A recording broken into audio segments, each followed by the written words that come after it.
May laging inuulit sabihin si Paul. Alam naman niyo kapag inuulit, mahalaga. Pero ibang klase ito, hindi ito basta inuulit. Inuulit niya ito sa pagsasabi na may halong kalungkutan. Philippians 3:18. Ito ay sapagkat madalas kong sinasabi sa inyo at ngayon sasabihin ko sa inyong muli, inulit, na may pagluha, na marami ang lumalakad na sila ang mga kaaway ng krus ni Kristo. Si Paul ay full of compassion, full of ng emotion na dito. Inuulit niya ng may pagluha. If you will imagine him writing this, sinusulat niya nang siya'y lumuluha. Inuulit-ulit niya. At sinasabi niya na marami ang kaaway ng krus ni Kristo. Ito pong pag-uusapan natin. At ang title nito ay Enemies of the Cross. Sino ba ang kaaway ng cross ni Kristo? Sunod na verse. Dito lang natin ito kukunin. Philippians 3:19. Ang kahihinatnan nila ay kapahamakan. Ang Diyos nila ay ang kanilang tiyan. Ang kanilang kaluwalhatian ay ang mga bagay na dapat nilang ikahiya. Ang kanilang kaisipan ay nakatuon sa mga bagay na panlupa. So ito ang karakteristik ng mga kaaway ng cross ni Kristo at ating isa-isahin. Ang una, ang kahihinatnan nila ay kapahamakan. Wala namang may gusto na ang kahihinatnan ay kapahamakan or distraction. Wala namang may gusto noon. Kaya kung may nabubuhay na hindi nababahala sa pwedeng kahinatnan, yung bang hindi man lang naiisip, na pwedeng mapahamak, it could only mean na hindi nila alam. Yun lang yun. Dahil dapat mabothered ka eh. Kapag kayong merong risk na mapahamak, dapat i-bothered ka eh. Kaya paulit-ulit si Paul sa pagsasabi ng gospel. Paulit-ulit na may pagluha na ano? Romans 6:23, na ang kabayaran ng kasalanan ay kamatayan. At kapag nanatili sa kalagayang ito, ay mapapahamak. Kamatayan ang kabayaran, hindi sakripisyo. Yung iba kasi ay they are sacrificing, they are doing something na sila inhihirapan, na ang thinking nila ay somehow ma-earn nila ang langit. Psalms 51:16. You do not desire a sacrifice, or I would offer one. You do not want a burnt offering. Ayaw ng Diyos ng mga sakripisyo. Ayaw ng Diyos ng mga handog. Kung yun ang iyong gagamitin para ma-earn ang ticket to heaven. No. Ang kamatayan, ang kabayaran ng kasalanan. Hindi good works.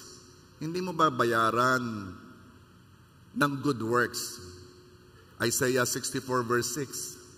We are all infected and impure with sin. When we display our righteous deeds, they are nothing but filthy rags. Lahat ay binabayad natin upang iligtas ang ating sarili ay insulto sa kaluwalhatian ng Diyos. Ngayon, pastor, kung hindi pwedeng mag-sacrifice, maghandog, at kung hindi pwedeng ako'y magpakabuti na lang, anong pwede bang basta patawarin na lang ako? Alam ko naman may kasalanan ako. Well, if that is your logic, sasabihin mo, mabuti naman siya eh. Makapangyarihan naman siya eh. He can do it. Alam mo kasi, ang Diyos, kumikilos siya ayon sa kanyang nature o sa karakteristik niya. Patatawarin lang tayo ng basta na lang. Ano tayo? Sineswerte? Magkakasala sa isang Diyos, tapos ay walaan na lang. Hindi lang sa nawalang saysay ang katarungan. Nang sabi ng Bible ay ito ang pundasyon ng trono ng Diyos. Justice. Ibig sabihin, pag kumilos siya ng walang justice, guguho ang kanyang trono. Nawawala ang kanyang pagiging mighty God. Winalangsay-say din ang glory ng Diyos. Binaliwala na lamang ang Diyos na maluwalhati. May mga nilalang dito sa isang sulok ng universe called Earth na magkakasala na lang na magkakasala sa Diyos ng mga Diyos, hari ng mga hari, and then pagkatapos baliwala na lang, yung wala na lang, walaan na lang. Anong sasabihin ng universe? Anong sasabihin ng mga anghel? Napakahina naman Diyos. Hinahayaan laan na siya'y ganuin. Isa lang ang paraan para maligtas. Kailangang may ibang magbayad. Kung gusto nating maligtas tayo, dahil ang kabayaran ng kasalanan ay kamatayan, pagdurusahan natin to sa impyerno Pagdurusahan natin to sa lugar na kung saan ay nakalaan para sa mga demonyo at sa mga nagrebelding anghel at sa mga tao na hindi tinanggap ang kaligtasan. Isa na lang, may ibang magbayad. At yung bayad na yon, kailangan ay tanggap ng Diyos. Yung bayad na yon, kailangan will meet the requirement ng justice ng Diyos. Kailangan ito'y tutugon sa katarungan ng Diyos. Kailangan ang bayad na ito'y sasapat sa luwalhati ng Diyos. Ibig sabihin, kung ang ibabayad mo naman ay nakaka-insulto rin lamang, ay wag na. Babayadan mo ng dugo ng kambing o dugo ng tupa, wag na. Nakaka-insulto lang yan. Ang kailangan bayad ay kamatayan ng isang walang kasalanan. Maluwalhati ang pinagkasalaanan, kailangan ang bayad ay napakataas din. Kailangan ang ibayad ay kamatayan ng walang kasalanan noong ipinanganak. Walang kasalanan noong nabubuhay. Ay, pastor, saan tayo makakakita nito? Walang ganon sa lupa. By sadya. Walang ganon sa lupa. Walang taong ipinanganak na walang kasalanan at walang taong nabuhay na hindi nakakasala. Walang ganon sa lupa. Pero, meron sa langit. Kaya the only way for us to be saved from destruction sa kapahamakan is for God to provide. Kaya we always say, God will provide. Noong si Abraham, pinigilan ng anghel ng Diyos nung kanyang ihahandog si Isaac. At pagkatapos sabi na Isaac, saan ho tayo kukuha ng panghandog? Ang sabi ni Abraham, God will provide. At nakakita siya doon ng tupa. At yun ang kanilang inialay. God will provide. Kapareho din ngayon, wala tayong makita sa lupa na pang-alay sa ating kasalanan, pambayad sa kasalanan natin. Kaya God provided. God will provide the Lamb of God. And 2,000 years ago, God provided. Si Birheng Maria, the Virgin Mary, ay nagdalang tao sa kapangyarihan ng banal na espiritu. Kaya laging idinidiin virgin, idinidiin na birhen.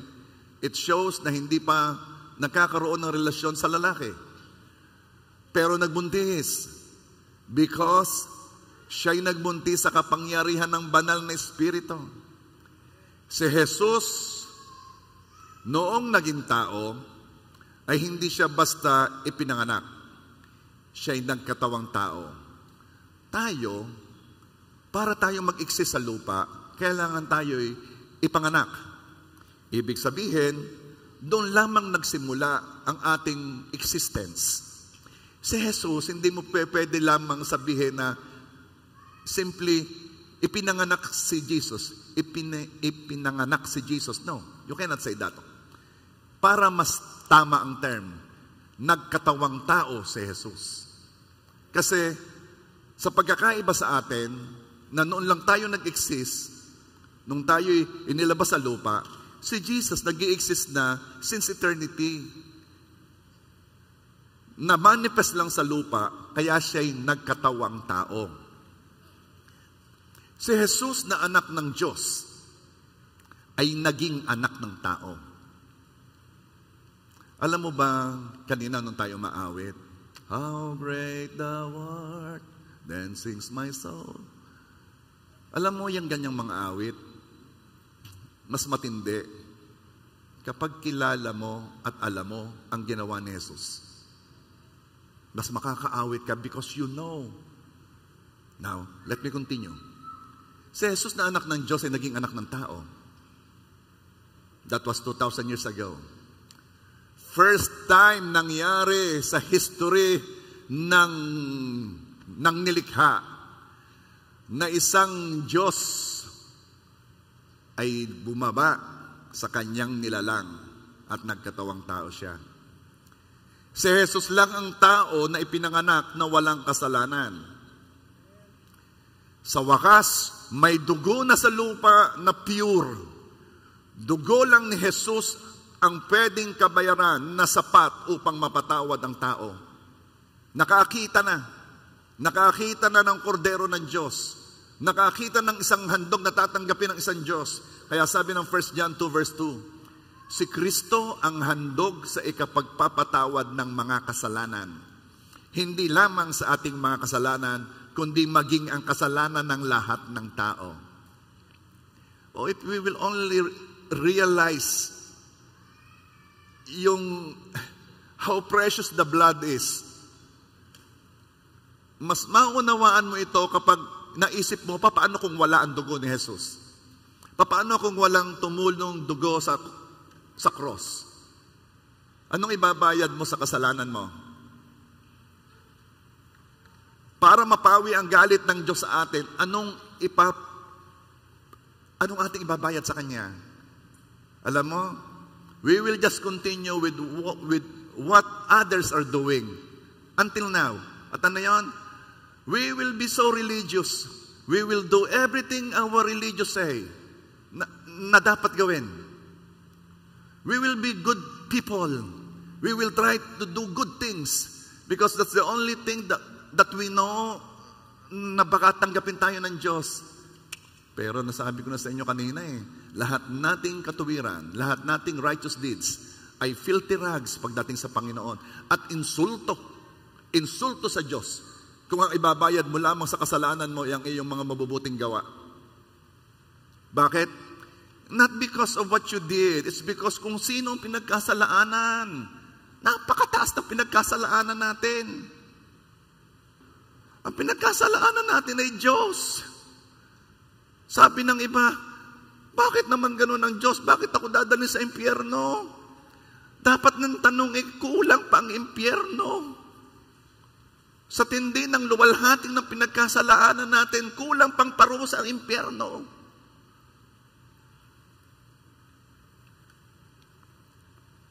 Sa cross, tinanggap ni Jesus ang parusa sa kasalanan na tayo dapat ang tumanggap. Sa cross, nasolusyonan ang problema ng kasalanan na hindi masosolusyonan ng tao. Imposible. Cross lang ang paraan ng kaligtasang hindi mababaliwala ang katarungan ng Diyos at hindi masasaling ang luwalhati ng Diyos. So ano ang ating gagawin? Ephesians 2 verses 8 and 9. Sapagkat sa biyaya kayo'y naligtas sa pamamagitan ng pananampalataya. Kindly say pananampalataya. Wag na kayong totoong mahihirapan sa definition ng pananampalataya. Simple lang yan. Naniniwala at nagtitiwala. At ito'y hindi sa pamamagitan ng inyong sarili. Ito'y kaloob ng Diyos. Hindi sa pamamagitan ng mga gawa upang ang sino man ay huwag magmalaki. Senior ko ito sa birthday ni Mayora kahapon. Bakit hindi sa pamamagitan ng mga gawa? Ano daw? Anong reason? Upang huwag magmalaki. Imagine kung sa pamamagitan ng mabubuting gawa ang pagpunta sa langit. Ang langit ay mapupuno ng mga mapagmalaki. Ang langit ay mapupuno ng mga mahahangin at mayayabang. Tingnan ninyo ang magiging senaryo, dumating sa langit. O pare, nakapasok ka pala, Abay, syempre naman. Sa dami kong napakain. Libre lahat yun. Ikaw, bakit ka nakapasok? Naku pare, kita mo yung scaffolding doon sa church? Ako yun. Ako ang bumili ng scaffolding na yan. Yun ka. Oh, may nakapasok. Mare. Ikaw pa'y narito din. Aba, ay kayong dalawa talaga. Alam nga namang hindi ako makapasok dito. Ay bakit? Ako'y laging nasa simbahan. Ako'y basura ng simbahan. Anong ibig sabihin? Hindi na ako nauwi. At kapag may dumating doong late, ibinibigay ko silya ko. Anong mangyayari? Hindi niya nakikita kung anong mangyayari sa langit, kung sa mabubuting gawa ang paraan ng pagpunta doon. Puno ng mayayabang.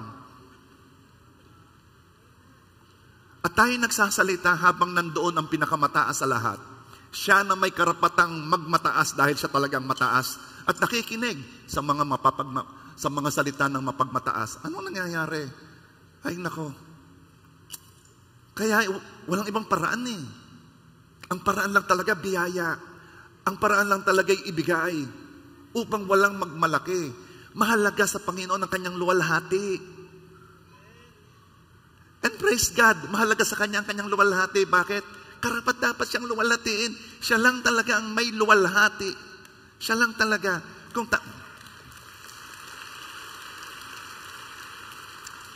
At yung tayo may nakakatanggap ng glory, nakakatanggap tayo ng puri, nakakatanggap tayo ng pagtataas ng tao, pwede ba mahiya tayo? Wala tayong karapatan. Lahat na meron tayo, ibinigay lang. Kaya kung nag-i-enjoy ka sa tingin ng tao sa'yo, that people look at you, nire-respeto ka, ginagalang ka, naku, lumuhod ka sa Diyos. Baka pumasok sa iyong sistema, isipin mo kung sino ka. Kaya napakahalaga lang titingin ka sa Diyos para malaman mo ang katatayuan mo. Lahat na meron ka o ano ka, biniyayaan ka lang ng Diyos. Hindi po, pastor. Ito po'y dahil sa sipag, sa tiyaga. Ikaw naman isisipag pa sa ating mga magsasaka. Kaya meron ka, biniyayaan ka ng Diyos. Hindi po ito dahil sa aking talino. There is, meron isang preacher na he is gifted Pagturuin mo siya, patayuin mo siya kahit hindi siya ready. Sabihin mo ang topic, kahit hindi siya ready, magsasalita siya ng dire-diretso kasi meron siyang photographic memory. Basta may nabasa siya, nakaregister na sa kanyang isip yon. Gifted Pero there was one time na mental block siya. Wala siyang maalala. For 1 month, wala siyang maalala. Saka lang niya na-realize lahat na meron siya. Pinagkaloob lang, biyaya lang ng Diyos. Saka lang niya na-realize. Bumalik naman yung kanyang photographic memory yon.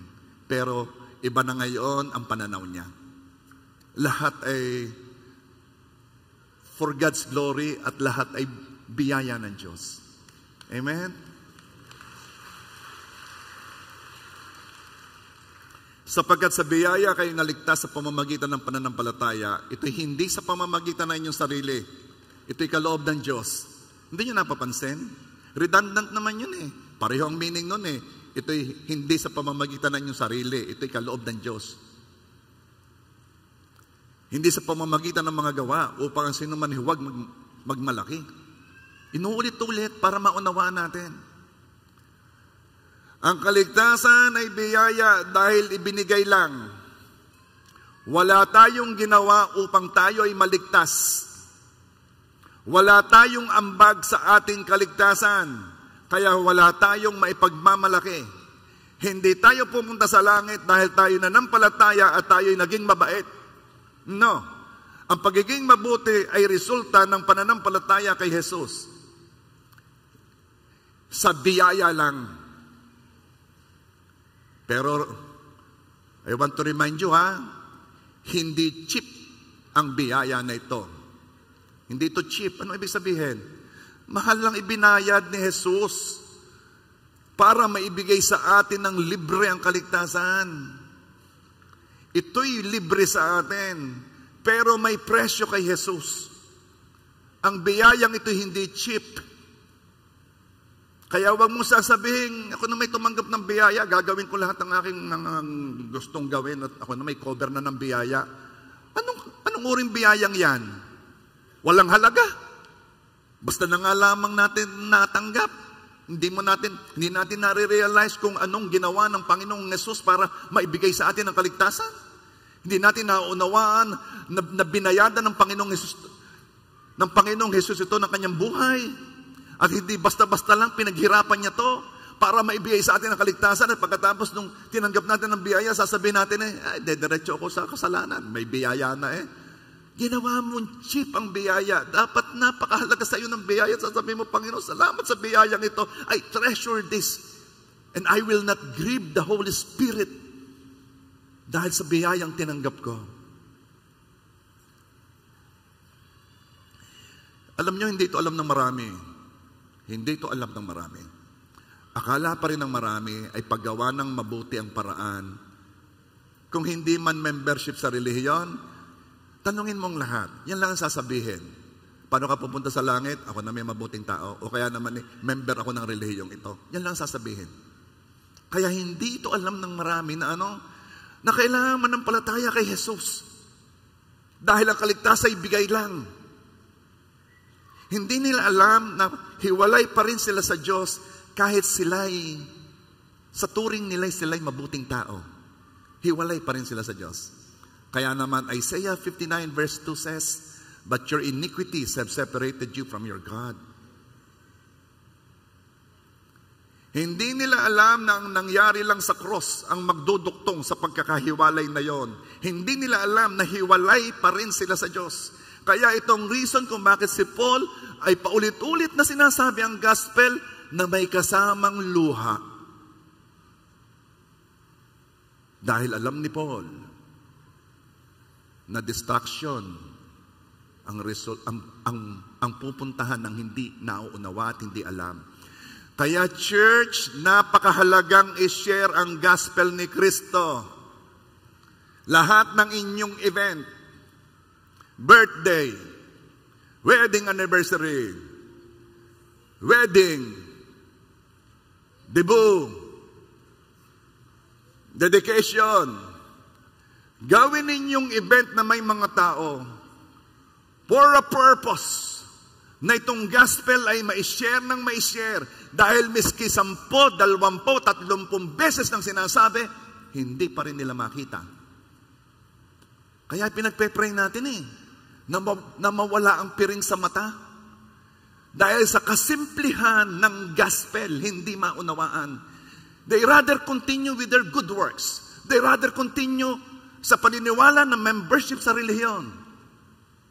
Kaya napakahalagang mag-share ng gospel. At katulad ni Paul, iiyak na natin. Paulit-ulit natin sabihin, iiyak na natin. Anong sinyer ni pastor ay salvation Yun na naman. Aba naman. Nakakatuwa ka naman. Si Paul, iniiyak ito. Paulit-ulit niyang sinasabi. Bakit? Kasi baka mamaya nagsimula ka sa biyaya, mamaya nasa pamamagitan ka na uli ng gawa. Ine-earn mo na naman ang langit sa paggawa mo at hindi mo pa ng palatayanan ng ginawa ni Jesus sa iyo ay sapat na. Paano po nangyayari yon? Okay, nagkasala ka. Anong ginawa mo? Bumabawi ka. Dadagdagan ko ang text ko ngayon at tunay na ako'y nagkasala kahapon Anong nangyari sa biyaya? Bakit nagduda ka na sa biyaya nung ikay nagkasala? Alam mo ba, pag nagkakasala ang Kristiyano, yung tumanggap na tanampalataya sa Panginoong Hesus. Meron tayong, may binigay ang Diyos sa ating provision na God is just and faithful to forgive our sins. Basta tayo hihingi ng tawad. Yun lang ang gagawin mo. Huwag mo nang ikiskis ang kasalanan sa mukha mo at sa pagkatao mo sapagkat bayad na yan ng Panginoong Hesus. Alam mo ang ginagawa mo? Nagkasugat ka na? Kumuha ka ng asin at kiniskis mo ng asin ang sugat mo.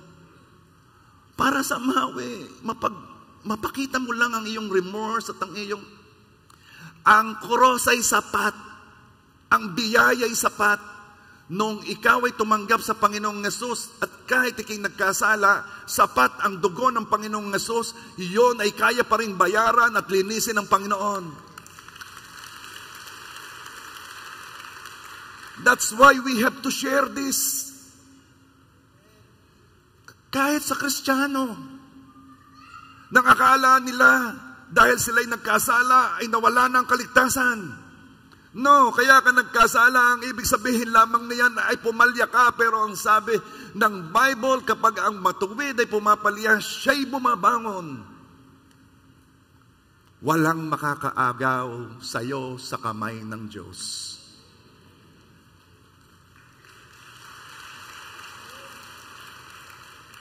Kaya napakahalagang i-share ang gospel ni Kristo.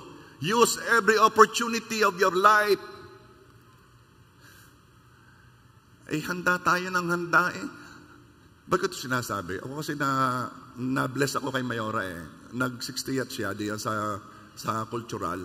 Ako ang number 1 sa program. Sabi niya, Pastor, mag-share ka. Mag-share ka ng word. Gano'n kahaba? 30 minutes. Kakatuwa. Alam mo yung iba? Pastor, mag-share kayo. Iklian lang ninyo ha. May sayawan pa eh.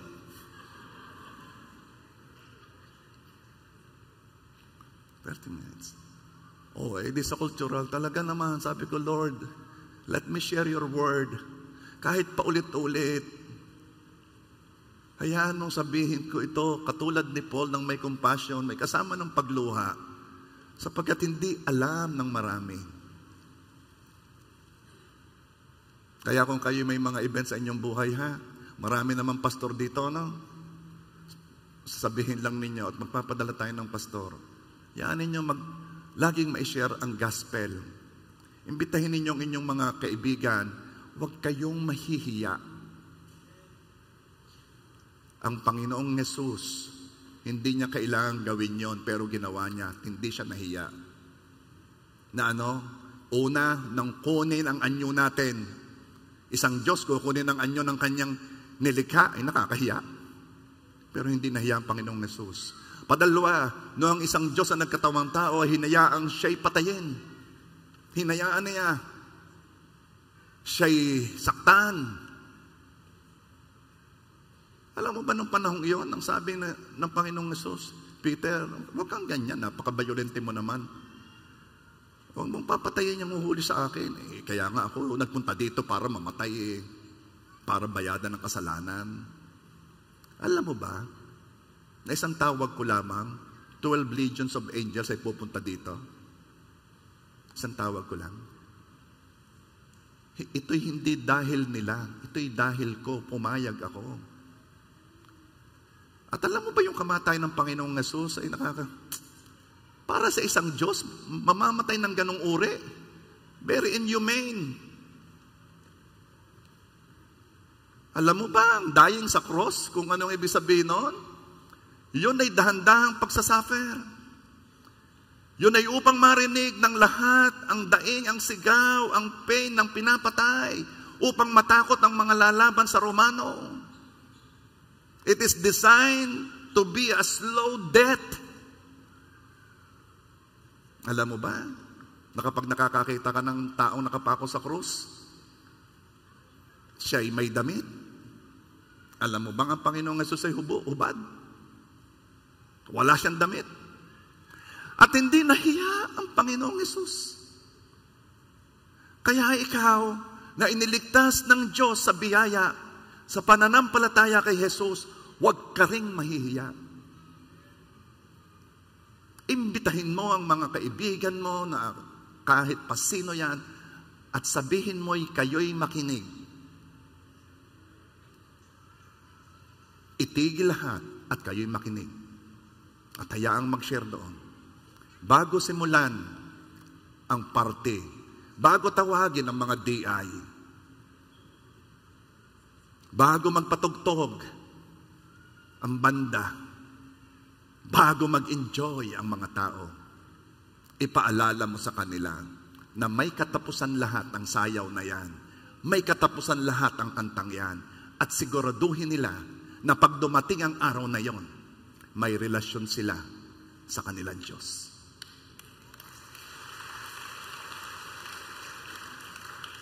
Romans 1:16, For I am not ashamed of the gospel of Christ, for it is the power of God to salvation for everyone who believes. Hindi ko ikinakahiya ang mabuting balita. Bakit? Kasi ito ang kapangyarihan ng Diyos sa ikaliligtas ng mga mananampalataya. Wala na pong ibang paraan kundi ang pagsishare ng gospel. Walang QR code na pag pinicturan mo ay automatic ligtas ka. Somebody have to share the gospel.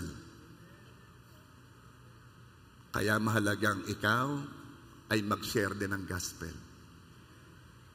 Titigan mo ang katabi mo. Kailan ka pa mag-share? Sabihin mo, kailan ka pa mag-share?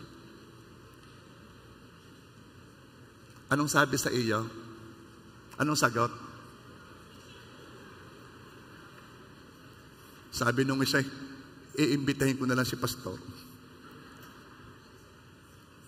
Kaya napakahalagang mag-invite.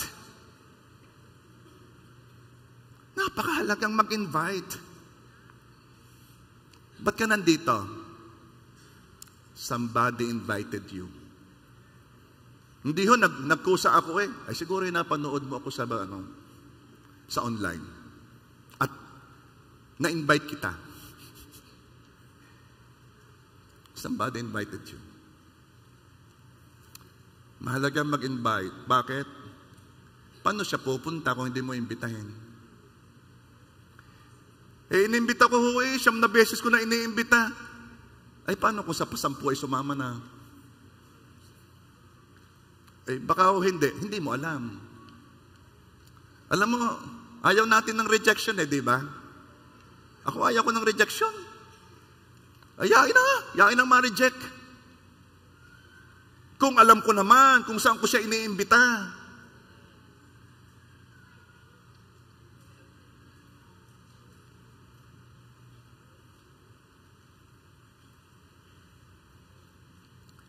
Okay? Okay na kayo? Ako hindi. Gusto kong ulit-ulitin. Katulad ni Paul. Kasi alam kong mahalaga. Lahat ng messages na sinabi ko na at sasabihin ko pa ay walang kwenta kung ang message ng salvation ay hindi marinig ng sino man. O punta tayo sa number 2. So, ang kaaway ng cross ay ito ang mangyayari. Pupunta sila sa kapahamakan. So, ito pa ang kaaway ng cross. Ang Diyos nila ay ang kanilang tiyan. Philippians 3:19, ang kahinatnan nila ay kapahamakan, number 1. Ang Diyos nila ay ang kanilang tiyan, number 2. Itong sinabing ito, Pastor, ano nga ibig sabihin niya? Ang Diyos ay ang tiyan. Okay. It means, ito yung desire nila. Ang Diyos nila yung desire nila sa anumang inaakala nilang magbibigay ng pleasure.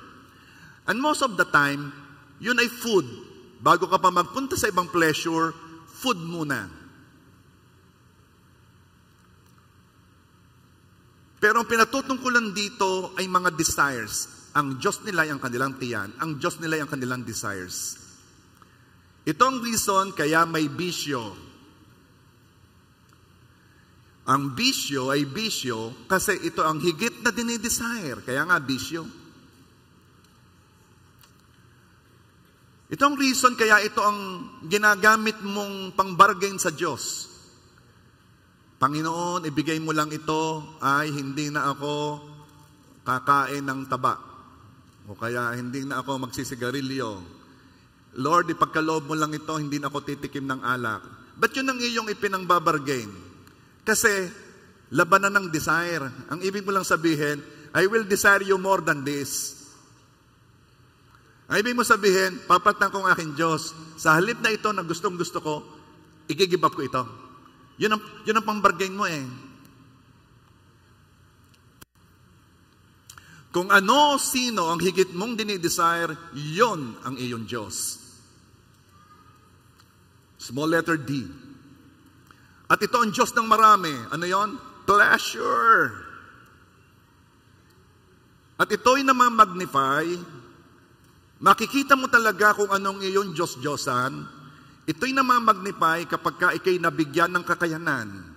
Anong ibig sabihin? Pag dumami ang pera o lumakas ang kapangyarihan, ibig sabihin, mas matindi ang kakayanan. Ano magiging resulta nito? Mas mamamagnify lang kung ano talaga ang dinidesire mo. Bakit? Bibilis ka doon sa paghabol sa pleasure na yon. Anong pupuntahan mo ang lahat ng restaurant? Hindi. Kukuha ka na ng iyong chef.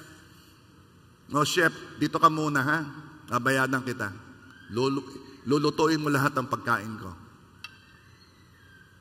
Anong bibili ka ng alak? Hindi ka na iinom ng alak ng bababa sa 250,000 pesos. Sugal? Anong weteng? Pangmasa yan. Kasino tayo? Babae? Hindi na basta-basta. Ang kukunin ko na yung mga high class. Substance abuse? Anong bibili ako diyan ng pakete? Dito na. Kilo-kilo nang di na ako nalabas ng bahay. Bibilis ka sa iyong dinidesire kapag ikay nabigyan ng kakayanan. At sa paghabol mo sa iyong pleasure, you lose control. At hindi ka titigil hanggat hindi nararating ang rurok nito, meaning destruction. Ito'y kalaban ng cross. Kasi sa cross, may sacrifice, may paghihirap, may pagtitiis, may self-control. Kaya God is always telling us to live a fasted life. Ano ibig sabihin? Pagkaitan natin ng ating sarili, hindi lagi pinagbibigyan. We must live a fasted life. Yung meron kang period of time na hindi ka kumakain ng mga gustong-gusto mo. Simula ngayon, wala muna akong mga karne, talbos lang ng kamote. Pero wag yung sasabihin sa akin yun, mas nasasarapan ako sa talbos ng kamote. Live a fasted life. Once in a while. Ipakita mo naman kay Tiyan na hindi siyang iyong Diyos. Pakita mo lang kay Tiyan. Kasi ang sabi dito sa mga kaaway ng cross, ang isang katangian ay ang Diyos nila ay ang kanilang Tiyan.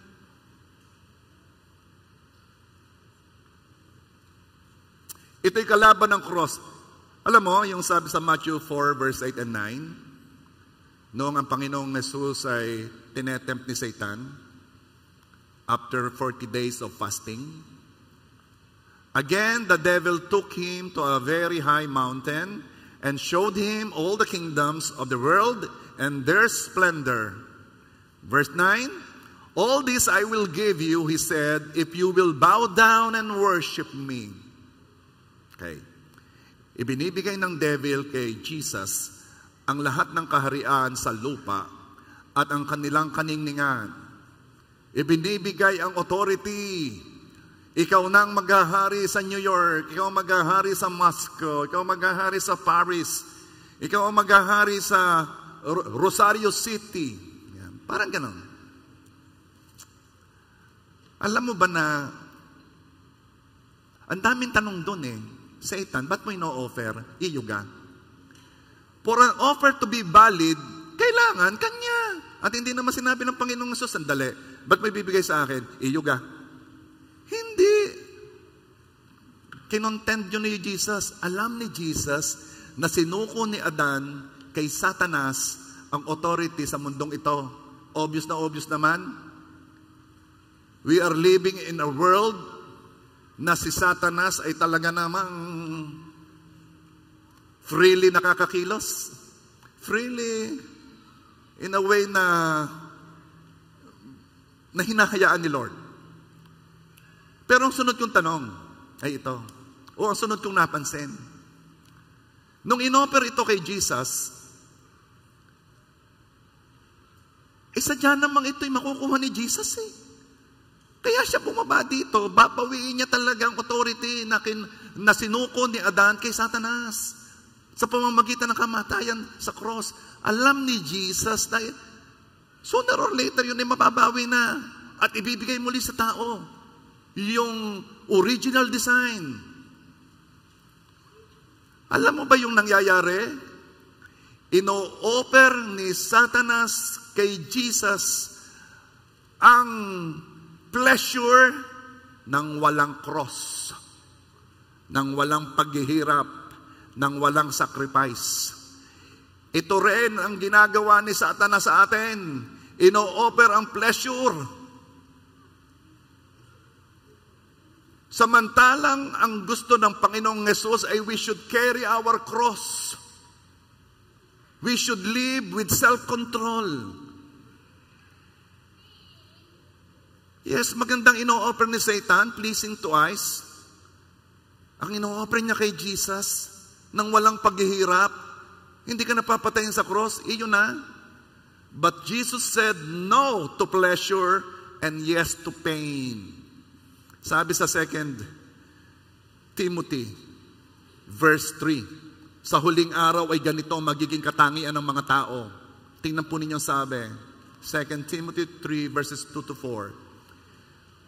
For people will love only themselves and their money. They will have no self-control. They will love pleasure rather than God.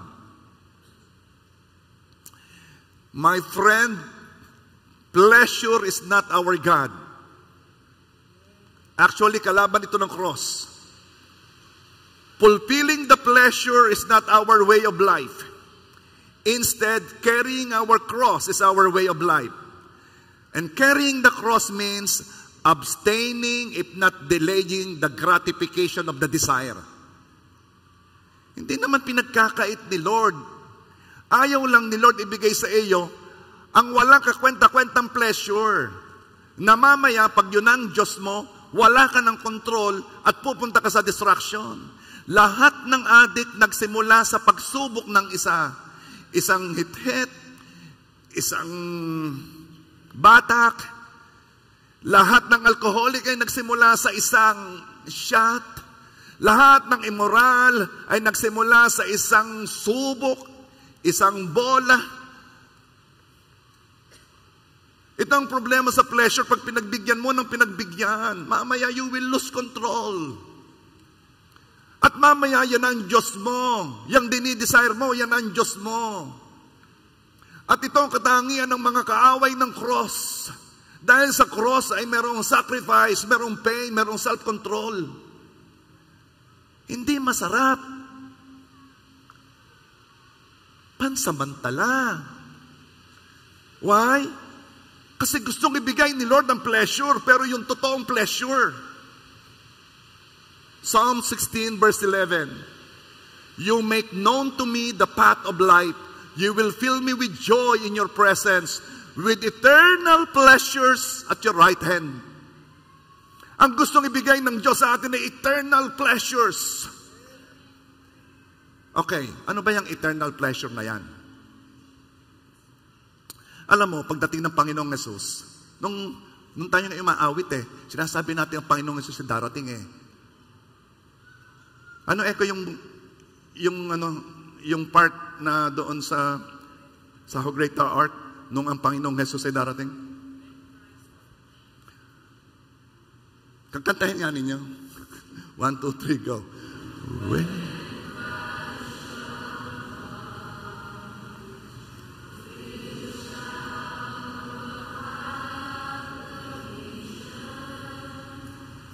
And take me home.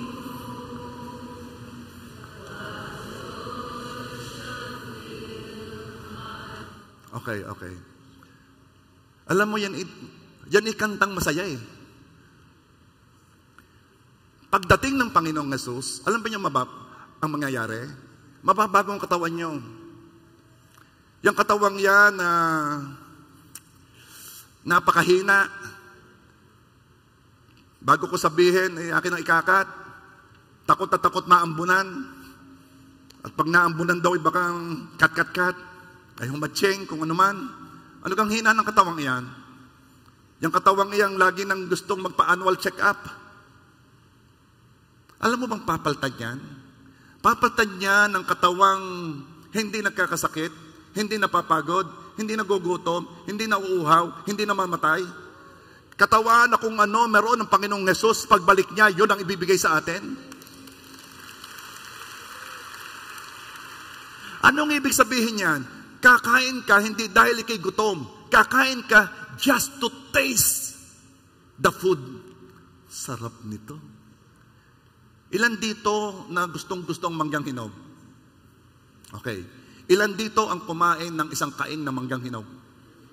Sa isang kainan? Hindi nyo kaya, ano? Alam ninyo yung katawang yon? Iba ang kanyang taste.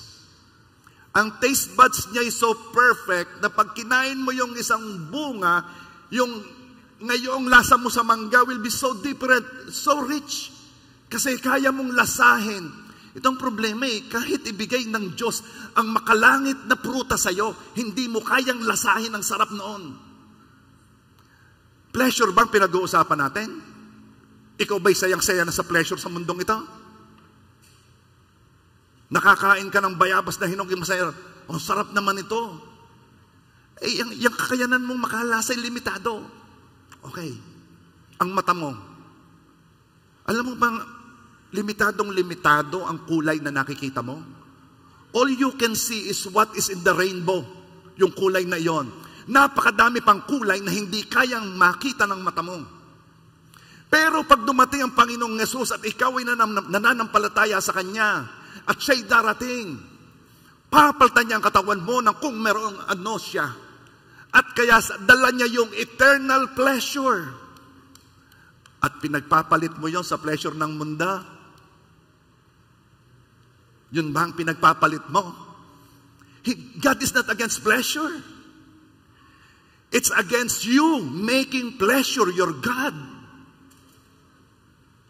Na talagang habol na habol, wala nang kontrol. Kailangan ko yan. Dala-dalang pagkain dito, ako'y gutom na, ako'y galit na. Meron ba ditong pag nagugutom, nakagalit? Ikaw ay magutom pa. Turuan mong sarili mong pag nagugutom ka, hindi ka galit. Bakit? Diyos mo yung tiyan mo. Isipin mo, ang tiyan mo magdidikta sa iyo kung kailan ka makagalit. O ano pa yung pleasure na yan? Whatever that pleasure is, wala yang sinabi sa eternal pleasure sa kamay ng Diyos. Hindi ka pinagkakaitan ng Diyos, iniingatan ka lang.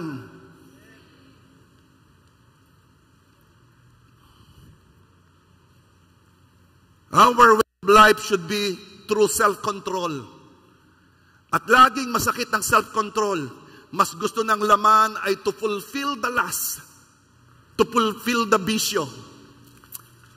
Sino may alam na si Pacquiao ay lumalaban ngayon? Sure kaya? Ano kang oras ang laban? Okay.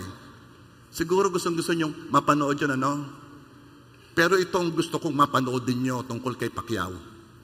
I'd seen online somewhere that you had a really special moment with God where you had a vision. And that's kind of what started where you woke up the next day and you're like, that's it, I'm done. Would you be able to tell us about that moment that you had? I'm one of the blessed people around the world because I heard the voice of God. And He showed me what is hell and what is heaven. Oh, in a dream? Oh, He showed you He in a showed dream? me the hell and heaven. Wait, hold on. Is hell forever? Oh, Is believe forever? me. Oh. Oh my gosh. If all the people saw what I saw, like the hell, nobody will go there. Nobody. Vice is everything, you will stop that. Believe me, hell is forever. There's so many people there, like Groaning. gnashing their teeth for the heat, like burning like, oh, non-stop, like forever. Nobody will go there. Nobody. Number 3. Ito tayo sa number 3. Ang kanilang kaluwalhatian ay ang mga bagay na dapat nilang ikahiya. Ang cross, lagi ang lumuluwalhati sa Diyos. Kalaban ng cross ang hindi niluluwalhati ang Diyos o ang kanyang salita. How many times did we cross our moral standard? Ang thou shall not steal ba ay utos pa rin ng Diyos or binago na kasi lahat naman ay gumagawa? Hindi ba sa sagot lang ay nakakahiya na? Ang thou shall not murder ba ay kasalanang nakakahiya pa rin o napalitan na ng masasama naman silang tao? Hindi ba mas gusto ni God ay makulong lang? Kaya sinabihan tayo na kapag dinalaw natin ang mga taong nasa kulungan, ay parang ginawa natin yun sa Diyos. Hindi ba sabi ng Panginoon, Lucas 5:32, I have not come to call the righteous, but sinners to repentance. How can a sinner repent kung siya ay papatayin? Nahihiya pa ba tayo kapag tayo nagkakasala? Ano na ba ngayon ang niluluwalhati natin at ang ikinahihiya natin? Ang thou shall not bear false witnesses against thy neighbor ba ay kasalanan pa rin? O hindi nakapag-post sa social media? Napakadaming keyboard warriors eh. Ang tatapang mag-post. Ang tatapang mag-judge. They don't care if they are becoming false witnesses against thy neighbor. I want to remind you ang sabi ng Matthew 5:44, but I tell you, love your enemies and pray for those who persecute you. Yung bang thou shall not covet your neighbor's wife, yun pa rin ba ang batas? O kapag ito ay nilabag, sa halip na mahiya ay pinagmamalaki pa? Nag-iba na ba ang standard natin? Jeremiah 6:15, are they ashamed of their disgusting actions? Not at all. They don't even know how to blush. Hindi na nahihiya. Kalaban ito ng cross. Kasi ang cross ay lumuluwalhati sa Diyos at sa kanyang salita. At if we are going against the Word of God, we are going against the cross. Kaaway tayo ng cross. Ngayon, the truth or finding the truth does not matter. What matters is who I want to believe.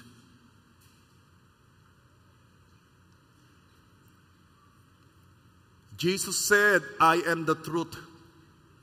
Kapag hindi na ayon sa sinasabi ng word, huwag mo na namang kampihan. Kahit mahal na mahal mo ang sino man, mas mahal mo si Jesus. Are you there? Ulitin ko, ang kanilang kaluwalhatian ay ang mga bagay na dapat nilang ikahiya. Let's evaluate. Baka naman dapat na nating ikahiya, ay doon pa tayo nagagalak. Number 4, at ito yung last na, ang kanilang kaisipan ay nakatuon sa mga bagay na panlupa. Ito ang katangian na nakasulat ng mga kaaway ng cross. Ang kanilang kaisipan ay nakatuon sa mga bagay na panlupa. Narinig ko si Ryan Miller. Sabi niya, nung daw sinabi ni Jesus to pray in my name, ito yung na-share ko nung midweek service. Pray in my name. Hindi niya ibig sabihin na pagkatapos ng prayer ay sabihin, in Jesus' name I pray, Amen. Ang word na name sa Greek ay hindi someone's literal name. Ang word ay anoma. Ang ibig sabihin ay someone's character, reputation, causes, heartbeat. Pag sinabi ni Jesus, manalangin ka sa pangalan ko, hindi niya sabihin, basta sa pagkakatapos, in Jesus' name ha. No, manalangin ka ayon sa karakter ni Jesus. Ayon sa kanyang cause, sa kanyang layunin. ayon sa tibok ng kanyang puso. Kaya pala sabi ng Panginoong Yesus, hindi ka pa nananalangin sa pangalan ko eh. Manalangin ka sa pangalan ko at ibibigay ito ng Ama. Ang ibig sabihin niya, manalangin ka ayon sa will ko, ayon sa layunin ko. Ano mang iyong hingin sa pangalan ko or in my anoma, it will be done for you.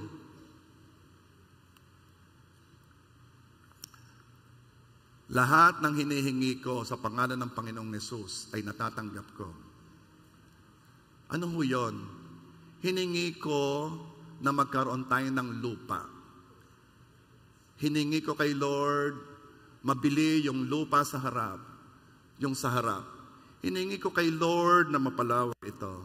Hiningi ko kay Lord na malagyan to ng kisame. Hiningi ko kay Lord na i-guide ang mga gumagawa, magkaroon ng children's place, magkaroon ng playground ng mga bata. Hiningi ko kay Lord ang maraming parking lots. Hiningi ko kay Lord ang merong landscape na church. Hiningi ko kay Lord na magbigay ng worship team, na mga talagang anointed, magbigay ng mga prayer warriors. Hiningi ko kay Lord noon pa. Lahat ay ibinigay. Hiningi ko kay Lord, Lord, masaturate namin ang Albay, ang Bicol region. Lord, mag-raise up kayo ng mga pastor. At ibinibigay. Bakit? Because I am praying ayon sa interest ni Jesus, that no one should perish.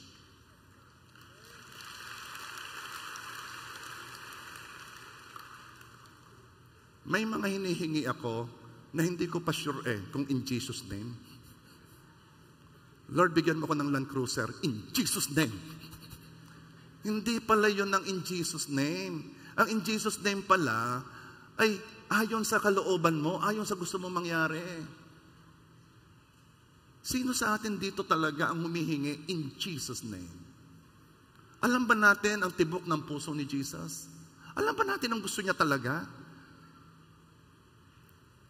Alam mo bang pag ipinag-pray mo ang iyong asawa, Lord, siya'y ma-born again, in Jesus' name yon. You're praying in Jesus' name. Kahit wala pa lang in Jesus' name sa huli.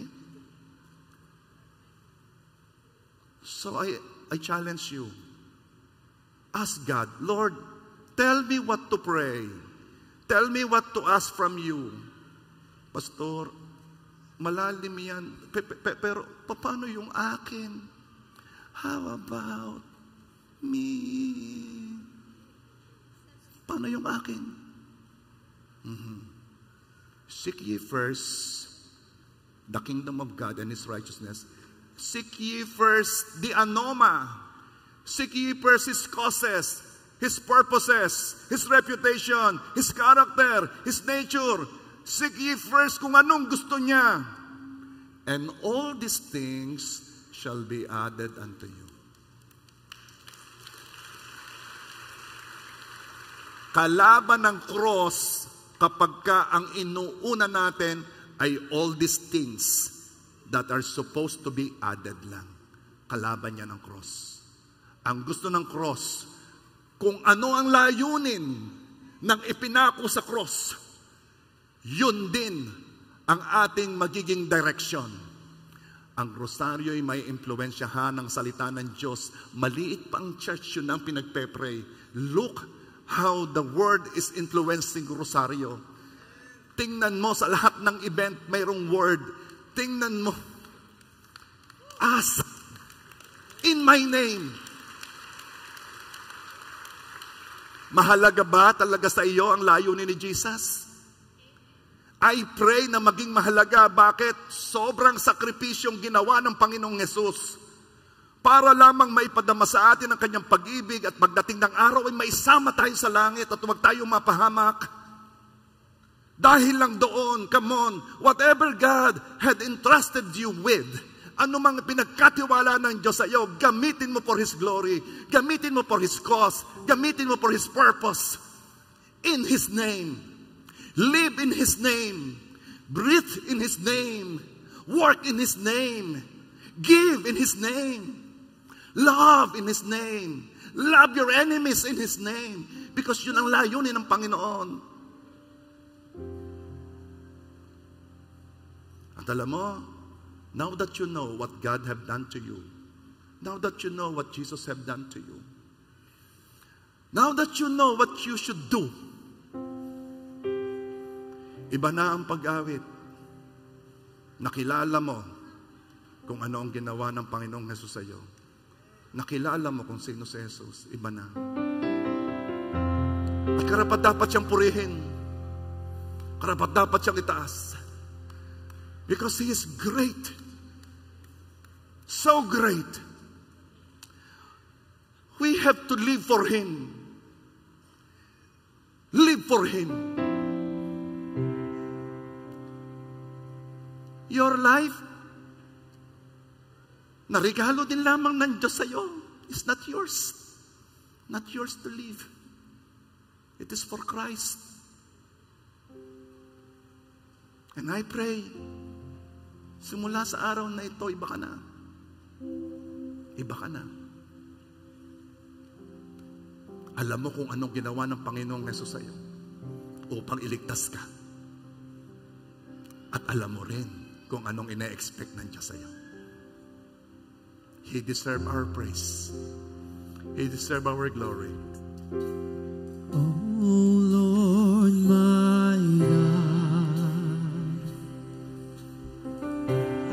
when I in awesome wonder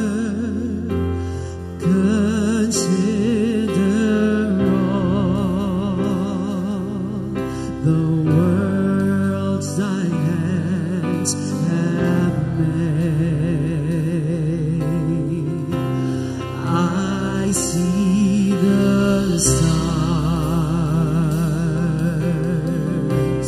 I hear the rolling thunder.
pinagbayadan niya ang kabayaran ng ating mga kasalanan. Sapagkat nais ng Diyos na tayo makasama niya. Nais ng Diyos na maranasan natin ang mga magandang bagay na nakahanda niya para sa atin. Ang tawag niya sa pleasure ay eternal pleasure. Hindi yung panglupa lang. Ang kaaway ng cross nakatingin lang sa lupa. Yung mga sarap, ligaya, pleasure ng lupa. If you have traveled, bawa nagpunta na kayo sa ibang bansa o sa ibang lugar, napakaganda ng lugar, napakaganda ng inyong makikita. Pero ang daming limitasyon. Anong limitasyon? Limitasyon ng kakayanan ninyong i-enjoy. Maglalakad, mapapagod, ayaw na. Upo na lang ako kasi hindi ko na ma-enjoy, ako'y pagod na. Pag dumating ang Panginoong Yesus at pinaltan ng katawan natin, ito'y katawang hindi napapagod. You have all the capability to enjoy. Hindi lamang yung mas magandang environment, kundi yung kakayanang i-enjoy ito. I told you kanina, ang kaya lang tingnan ngayon ng ating mga mata ay ang mga kulay na nanggagaling sa prism, yung rainbow.